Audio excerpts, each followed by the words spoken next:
In the heart of Santa Fe, New Mexico, there is a small chapel harboring an enduring mystery. Visitors who step into Loretto Chapel find themselves in front of an elegant spiral staircase that seems to defy logic. This staircase makes two full 360-degree turns, rising 20 feet to a choir loft, and it has no obvious means of support. Crafted entirely of wood, with no nails, held together only by wooden pegs, the staircase stands without a central pole or column. To the awestruck onlooker, it appears to float improbably in mid-air, in a graceful double helix linking the chapel floor to the loft above. How was it built, and by whom? Over the last century, the so-called miraculous staircase of Loretto Chapel has inspired wonder and speculation. Was it the work of an ingenious carpenter who solved an architectural riddle? Or a miracle sent in answer to a prayer? Tonight we'll explore the fascinating story behind this staircase, a tale of faith and craftsmanship, of questions answered and questions lingering. In 1873, the Sisters of Loretto commissioned a chapel for their girls' academy in Santa Fe. These nuns had come to New Mexico from Kentucky 2 decades earlier, answering a call from Bishop Jean-Baptiste Lamy to help bring education and faith to the southwestern frontier. With funding from their successful school, they hired skilled architects, the French father-son team of Antoine and Projectus Mouly, to design a chapel worthy of their mission. The result was the Loretto Chapel, a miniature Gothic revival gem modelled after Sainte-Chapelle in Paris. By 1878, the chapel's construction was largely finished, a graceful stone structure with stained glass windows from France, soaring arches, and an ornate altar. It was a slice of European architecture transplanted to the high desert of New Mexico. However, as beautiful as the chapel was, there was a serious oversight. The chief architect, Projectus Mouly, had died suddenly in 1878 before every detail was completed. Crucially, the design lacked any staircase or ladder to connect the chapel's ground level to the choir loft, which was built about 20 to 22 feet above. In churches of that era, a choir loft was typically reached by a simple staircase or ladder tucked in a corner. But Loretto Chapel's interior was small, only 25 feet by 75 feet in footprint, and a traditional staircase would have been too large, potentially blocking the pews in the narrow sanctuary. According to later accounts, the sisters consulted local carpenters for a solution, but no one could devise a staircase that fit the cramped space without ruining the chapel's aesthetics or removing seats. The only access was a makeshift wooden ladder, which was hardly a safe or elegant solution. Reluctant to alter their lovely chapel and running out of options, the Sisters of Loretto turned to the one resource they had left, prayer. As women of faith, it was natural for them to seek divine guidance. They began a novena, which is a special prayer said on 9 consecutive days, asking for the intercession of Saint Joseph, the foster father of Jesus, who is also the patron saint of carpenters. For 9 days, the small community of nuns prayed earnestly that a way to the loft might be found. One imagines them gathered in the quiet chapel each evening, candles aglow against adobe walls, their whispered prayers rising up into the silence of the rafters. And then, on the final day of the novena, something remarkable happened. According to the story, on day 9 of the sisters' prayer vigil, a knock came at the chapel door. The nuns opened it to find a travel-worn stranger standing there with a donkey and a few simple tools.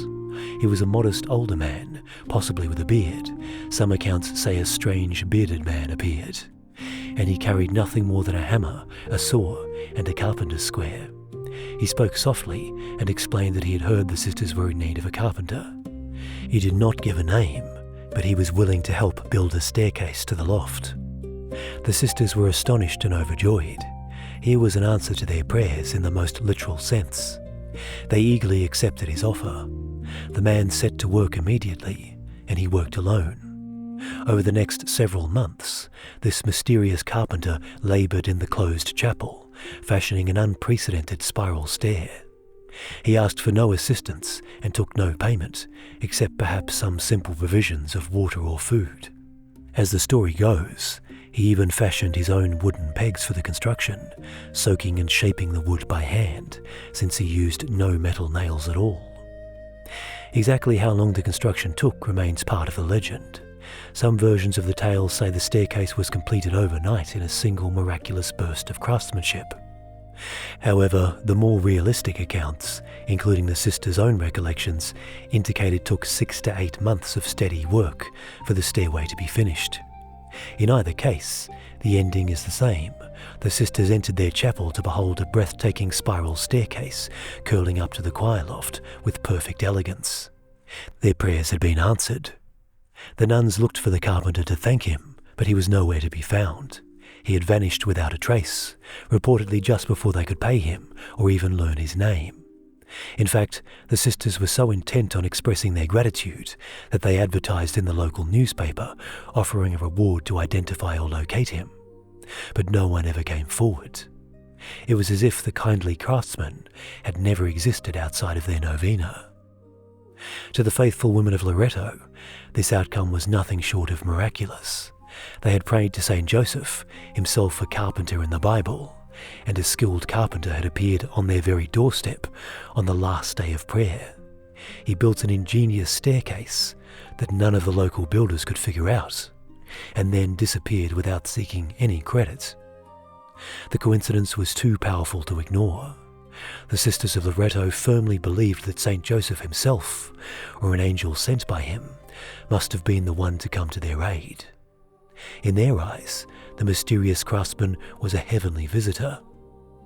Over time, the legend took on even more colour, with the visitor carrying only the simplest tools and riding on a donkey. Some versions even describe the completed staircase as being built with wood that wasn't available anywhere in New Mexico, as if the lumber itself were divine providence. We'll examine that part shortly. The entire episode felt like a biblical miracle come to life in territorial New Mexico. The miraculous staircase quickly became famous in Santa Fe. News of the marvel spread, and pilgrims and townsfolk alike came to see it. For the sisters, no further proof was needed that their prayers had been answered by a saint. But outside observers, architects, carpenters and skeptics were equally intrigued, albeit for different reasons. How exactly was this staircase constructed? Was it truly a unique feat of sacred architecture, or could a talented human craftsman have done it after all? As we'll see, the staircase's seemingly impossible design raised as many questions as it answered, fueling its mystique for generations to come. When the sisters and students of Loretto Chapel first gazed upon their new staircase, they must have been astonished. It wasn't just a practical solution to their problem, it was a work of art. The staircase spiraled upwards in a double helix, making 2 full turns as it climbed from the floor to the choir loft. Unlike most spiral staircases, it had no central supporting pole, the newel post that ordinary spiral stairs wrap around. In fact, there was an empty space at the stair's core. The entire weight of the staircase was somehow self-supported, resting only on its base on the chapel floor and against the loft at the top. Visitors who see it often scratch their heads in disbelief. By all appearances, the stair should not be able to stand on its own. Yet it has stood solidly for nearly a century and a half. Every aspect of the Loretto staircase showcases masterful woodworking. It was built mostly out of spruce wood, expertly cut and bent into a continuous spiral form. The staircase has 33 steps, which some have noted was the exact age of Christ at his death, a detail that only reinforced the sisters' belief in the stairway's spiritual significance. All the rises, the vertical parts of each step, are the same height, which is surprisingly precise for a handcrafted 19th century construction. The entire structure was fitted together using wooden pegs rather than nails. No metal fasteners were used at all, which was unusual but had an advantage. It avoided the problem of nails causing the wood to split or loosen over time due to expansion and contraction. The craftsmanship was so fine that even modern carpenters are humbled by it. As one master carpenter wrote, "To create a staircase like this using modern tools would be a feat. It's mind-boggling to think about constructing such a marvel with crude hand tools, no electricity, and minimal resources. Yet for all its elegance, the staircase originally lacked one important feature, a handrail. The spiral steps were open on both sides, with nothing to hold on to. Imagine being a 19th century nun or student, climbing that narrow twisting stairway 20 feet above the ground, with no rail to steady you. It must have been nerve-wracking. In fact, it's said that some of the nuns were so frightened coming down the staircase they would crawl on their hands and knees rather than walk upright. This situation persisted for about a decade.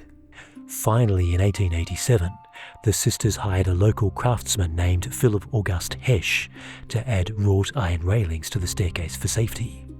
Hesch's black railing, which loops gracefully along the outer edge, can be seen today. At the same time, an iron bracket was discreetly attached from the spiral to a nearby column to give a bit of extra support. Even with these modifications, visitors in the early 20th century reported a slight springiness when walking on the stairs. The spiral shape essentially acts like a giant coiled spring, which is one reason most spiral stairs do have a central post to stiffen them. Remarkably, despite that subtle flexibility, the Loretto staircase proved strong. A historic photo from about 1959 shows at least 20 choir members all standing on the steps at once without incident. Beyond its daring design, the material of the staircase added to the mystique. When researchers later analysed a sample of the wood, they concluded it was a form of spruce, but its microscopic structure did not match any known catalogued species. In the late 19th century, the region had ample pine and other local timber, so the use of non-local spruce is already a little unusual. One wood specialist, Forrest N. Easley, who examined the staircase under high magnification over a period of 15 months, reported that its cellular structure was unique enough for the wood to be dubbed Loretto spruce. That kind of statement has understandably become a cornerstone of the more miraculous retellings, with some popular versions going further and speculating about vanished forests or heavenly lumber. A more down-to-earth possibility is that the wood was simply sourced from far away and brought in via the expanding rail network, which had reached Santa Fe by the 1880s. Still, the choice of this particular spruce, and the expert's conclusion that it does not fit neatly into existing categories, keeps the question intriguingly open. For skeptics, it is a curious but ultimately solvable puzzle. For believers, it is one more hint that the staircase was no ordinary carpentry project. Engineers and architects eventually studied the Loretto staircase to understand how it stands. The consensus is that, miracle or not, the builder was a brilliant woodworker with deep understanding of structural principles. The staircase is supported by its stringers, the two spiral supports into which the steps are set, one on the inner curve and one on the outer curve. In a straight staircase, stringers alone can support the steps, and here the same principle applies, just twisted into a helix. The inner stringer of the Loretto stair is so tightly curved that it essentially functions like a central pole, carrying a significant share of the load. By laminating together multiple shorter segments of wood to form those stringers, the builder made them extra strong. The glued and pegged segments create a composite that is sturdier than a single piece of wood of that size. In short, what looks miraculous to a layperson can be explained by clever design. The stairway is a self-supporting spiral, a bit like a gigantic wooden spring that holds its shape through balance and tension. That said, constructing such a thing by eye and hand in the 1870s, with no electricity and presumably working alone, remains a monumental achievement of craftsmanship. The staircase manages to be both an object of devotion and a masterpiece of carpentry. And even setting aside its legendary origins, the carpentry alone is enough to inspire awe. For many years, the Sisters of Loretto and the people of Santa Fe embraced the staircase's mystery without needing further explanation. They nicknamed it St. Joseph's Staircase and told visitors how the nuns' prayers had been answered by a heavenly carpenter. The symbolism was rich, 33 steps for the 33 years of Jesus' life. built by a saint in a city named for faith. Santa Fe means holy faith in Spanish. To believers, the message was that God provides, sometimes in very concrete ways, like wooden nails or lack of nails. Pilgrims came to see the miraculous stairs, and the chapel became a popular stop for travellers. Over time, as Santa Fe grew into a tourist destination, the Loretto Chapel's staircase stood alongside the city's other famous sites. By the early 20th century, it was firmly a part of local lore and one of Santa Fe's most famous attractions. However, not everyone was content with leaving the mystery unsolved. Curious historians and journalists occasionally poked around the story, looking for more earthly explanations. After all, could it really be that no one knew the name of the craftsman? Santa Fe in the late 1800s wasn't a huge city. Surely someone, somewhere, must have recorded who built an architectural marvel in a prominent chapel. Indeed, the story of the staircase's origin wasn't written down formally by the sisters until much later, and memories can embellish events. The gap between the staircase's construction, circa 1878 and 1880, and when it started gaining wider fame, left room for details to fade or be romanticised. Local folklore sleuths noticed that over the years, several families in New Mexico had claimed that their ancestor was the mysterious builder. One of the earliest and most public claims came in 1965, when a man named Oscar Hadviger visited the chapel. Oscar was a carpenter, and he believed the miracle stair had been built by his grandfather, Johann or John Hadviger, who had emigrated from Austria. According to Oscar, his grandfather Johann had once bragged about constructing a spiral staircase in Santa Fe around 1878 during his travels in the region. Oscar even produced some old tools and a sketch that purportedly showed plans for a similar staircase, with 33 steps no less, as evidence. For a time, this claim gained traction. In 1970, the local Santa Fe, New Mexico newspaper ran a story naming Johann Hadviger as the likely builder. But when the Sisters of Loretto examined Oscar's evidence, they remained unconvinced. They reportedly wrote to Oscar asking for proof and pointed out inconsistencies, after which he admitted he could not prove his grandfather's involvement. In essence, the Hadviger claim fizzled out. The sisters, protective of the miracle narrative, even accused Oscar of fabrication. With no solid documents or first-hand testimony beyond family lore, Hadviger's candidacy as the mystery carpenter faded away. Over the years, other names were floated as well. Some thought Philip Hesch, the man who added the railing, might actually have built the stair to begin with, since he was a German-born craftsman in Santa Fe at the right time. But Hesch was well known locally. He even later repaired the staircase, so it's unlikely the sisters wouldn't have known him. Another intriguing theory was that the carpenter had come from France. This idea emerged because the chapel's architects were French, and much of the chapel's materials, stained glass, etc., were imported from France. Perhaps some suggested the spiral stair was prefabricated in France and shipped to Santa Fe to be assembled on site. If true, that could explain the use of spruce wood, not native to New Mexico, and why the staircase might have appeared suddenly. It also might explain why the builder didn't stick around. Maybe he was a French artisan who returned home after installing it. This theory remained speculative until a determined local historian named Mary Jean Straw Cook dug deeper around the turn of the 21st century. In 2002, Cook announced findings that shed significant light on the mystery. By combing through old archives and newspapers, she discovered the most compelling evidence yet for the builder's identity. Her research pointed to a French-born carpenter named Francois-Jean or Frank Rochard. Rochard had come to the southwest in the late 1870s or early 1880s. Cook linked Rochard to the French compagnonnage tradition, a craft fraternity or journeyman network known for transmitting specialized trade skills. He settled in New Mexico, working as a rancher and a carpenter on the side. Cook even unearthed a short article in the Santa Fe New Mexican dated 1895, which was actually Rochard's obituary. In that death notice, the paper explicitly stated that Rochard built the handsome staircase in the Loretto Chapel.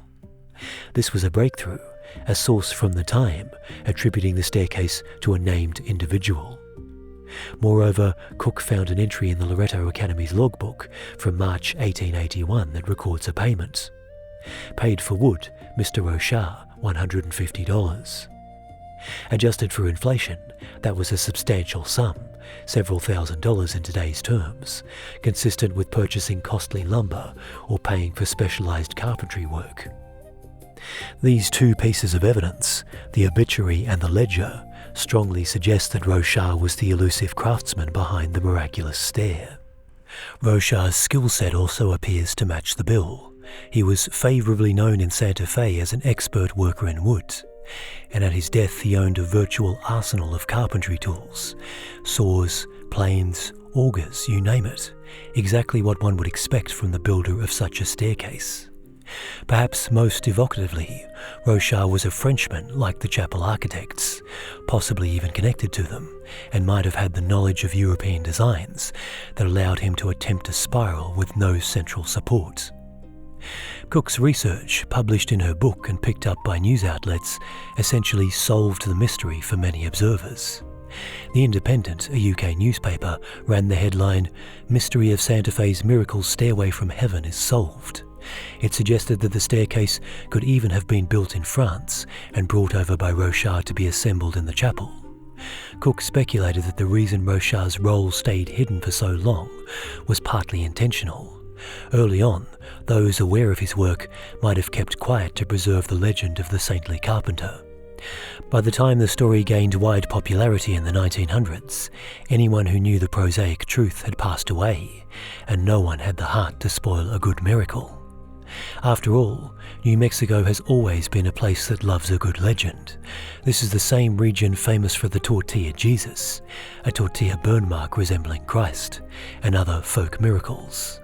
In that cultural context, it might be believable that the Loretto nuns and locals preferred a divine mystery over a mundane fact.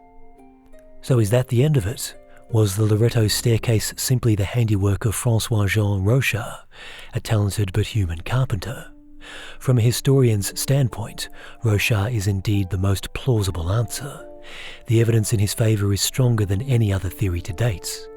No other claim, not Hadviger's, nor any other family lore, has ever been backed up by such clear documentation. Even the mysterious details like the wood type could make sense. A French carpenter might have sourced spruce from outside New Mexico, perhaps shipping it in or using wood he was familiar with from elsewhere. The payment entry suggests the sisters did pay someone for wood, implying the notion that the builder never took money might have been a later embellishment or misunderstanding. However, a more recent commentary in the National Catholic Register urges caution about treating the Rochard case as settled.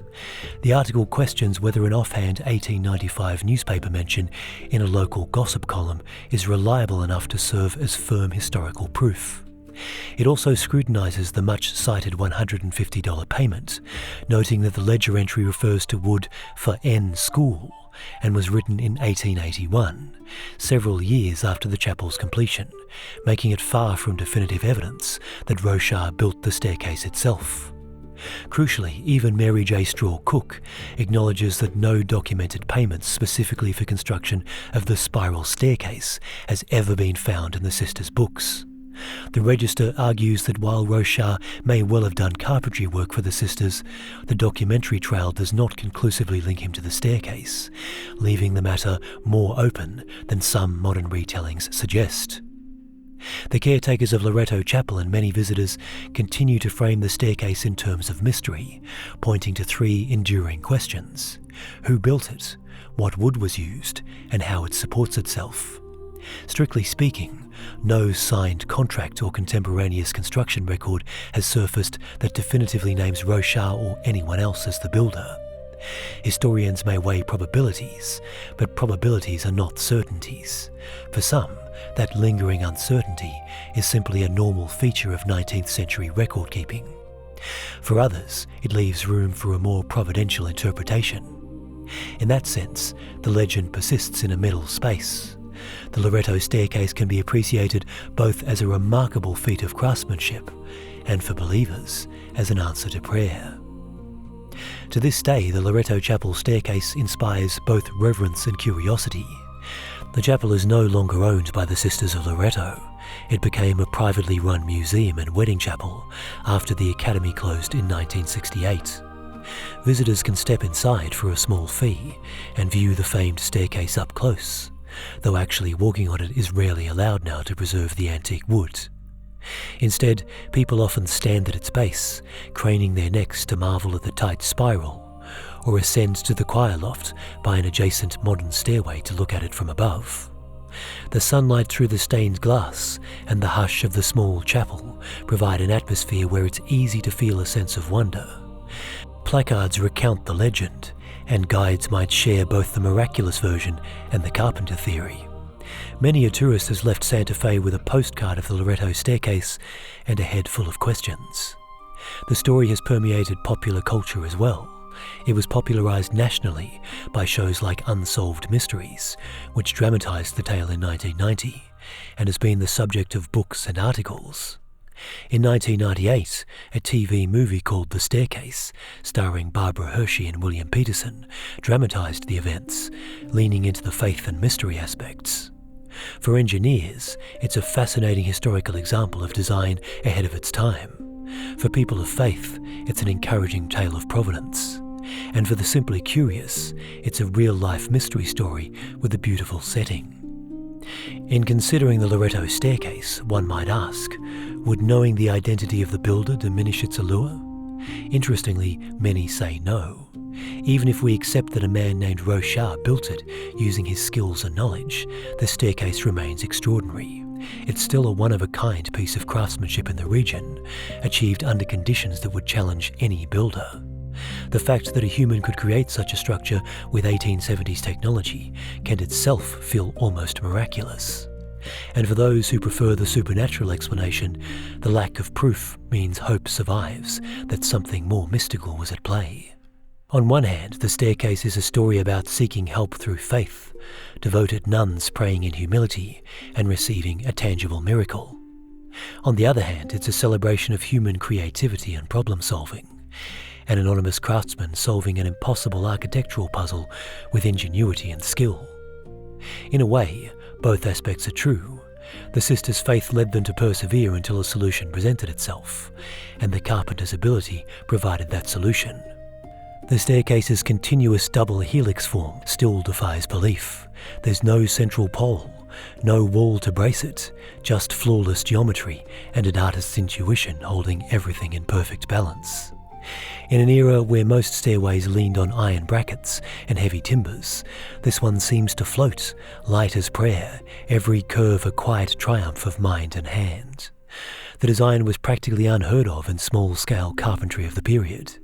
Architects had used spiral geometry before, but executing it flawlessly in timber, by hand, with minimal tools, was something very few could pull off. So whether it rose from divine guidance or human genius, the result is the same, a masterpiece that still feels touched by grace. And as sunlight drifts through the chapel windows, catching on that spiralling wood, it's hard not to feel that something beyond ordinary craftsmanship was at work. Either way, its graceful spiral will continue to ascend through history, carrying with it the prayers and admiration of all who encounter it. A true stairway to mystery. Thank you, dear friends, for joining me for the mystery of the Loretto Chapel staircase. Let me know what you thought in the comments. Do you think the mystery is now solved, or are there still too many unanswered questions? Always appreciate a like on the episode if your platform allows that, or you could give the podcast a review. I'm currently releasing these episodes twice per week, and next time we'll be looking at the teenage girl who led France's army to victory in battle. That's the mystery of Joan of Arc next time. Until then, thanks for making it all the way to the end. Many blessings to you, and if you're heading off to sleep, I wish you very sweet dreams.